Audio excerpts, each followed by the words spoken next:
Let's go to number 5, where for the first time we have a split in the show rankings and the fan rankings, where in 5th for us and 6th for the fans, the Birmingham Legion FC come in with a whole lot of new players and a whole lot of change. Who's in, who's out, John?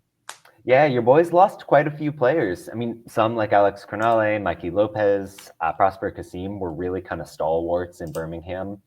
Others, Miggy Perez, Rita Zuhair, Derek Dodson, kind of loanies, still going to make a difference losing them. But I mean, hey, it was breaking news to Phil at one point, but some of the biggest signings of the season coming in for Birmingham, obviously Danny Trejo and the loan for Ronaldo Damas with an option to buy are a huge deal. Santiago Suarez coming in on loan, Steven Turnbull on a permanent. Once to wash with Sebastian Tregarthen and Luca Dorado, and then Temi Areku in the holding midfielder. So lots of players coming in that can make a difference this season. Ryan, when you're looking at a team that missed the playoffs for the first time in club history last year, to immediately make signings like Trejo, Damas, and Turnbull, does it really change your mind this much going from 9th to possibly 5th? Or do you think there's going to be a little bit more growing pains for this team?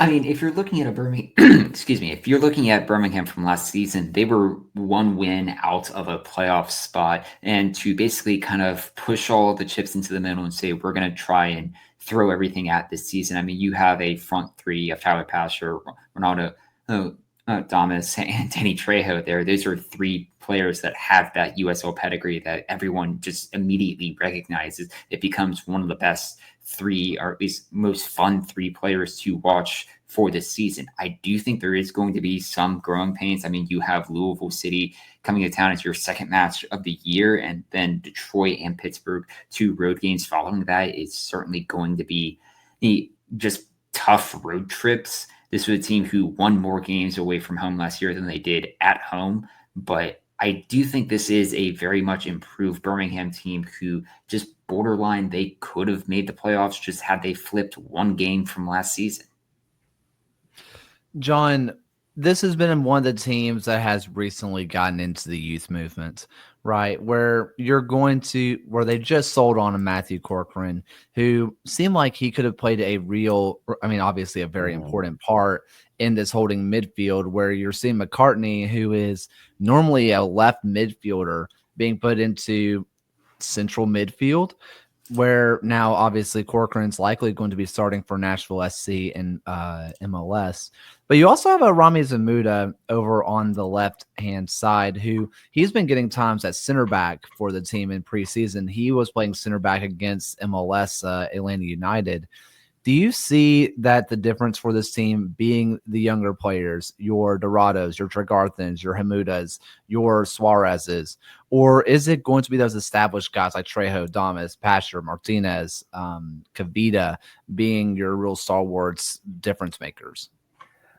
I think you're going to need to have one of those kind of defensive-minded players break out, whether it is Hamuda or whether it is Santiago Suarez. Like, one of those guys needs to be a starting level USL center back.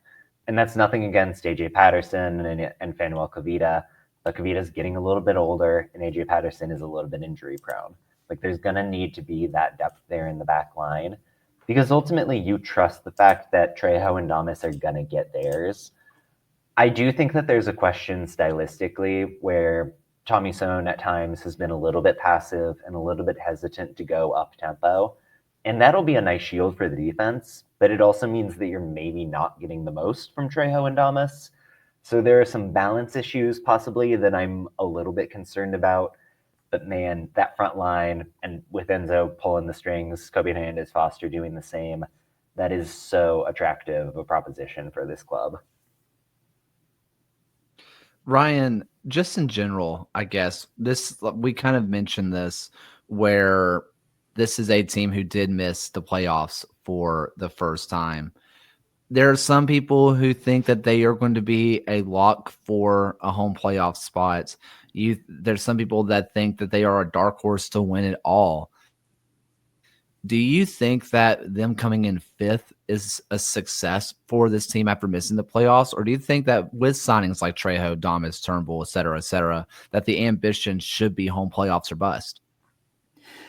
I think a home playoff game is certainly something that is attainable. We talked about it with Pittsburgh in our last segment that they could very well be kind of in this mix of many teams kind of in the middle here. But one thing I at least wanted to turn the attention to is that I think Birmingham has a very favorable Jägermeister Cup group. I mean, if you look at some of the matches that they have up against it, I mean, to be able to have Chattanooga, Tulsa as some of your opponents there, and then just drawing Indy 11 as at least a coin flip, and then Ford Madison, who you would hope Birmingham Legion would be at least favored on. That could be at least another kind of reprieve that if the league isn't kind of where you're expecting within this 5th place ranking, that the Jägermeister Cup is something that I could very well see this Birmingham team really thriving in.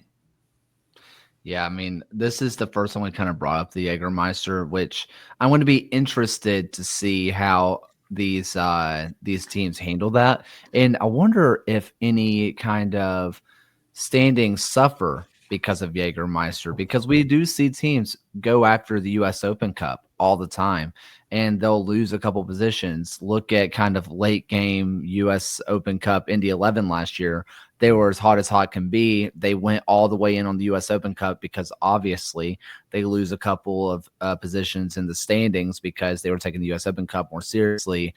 I wonder if you're going to see these lower playoff teams like your 5 through 8s or maybe even a little bit lower 5 through 10s take the Jägermeister really seriously because they know it might be their only real chance of a trophy this year. So I will go ahead and read through this one. There's the 5. I say that 4, 2, 3, 1, as Tommy Stone always does. Matt Van Okel, he never stops. He's in the back. Mensah on the left. Patterson and Kavita, the center back pairing with Turnbull on the right. Kobe Hernandez Foster at base in the midfield. Then you have McCartney and Martinez in the central midfield.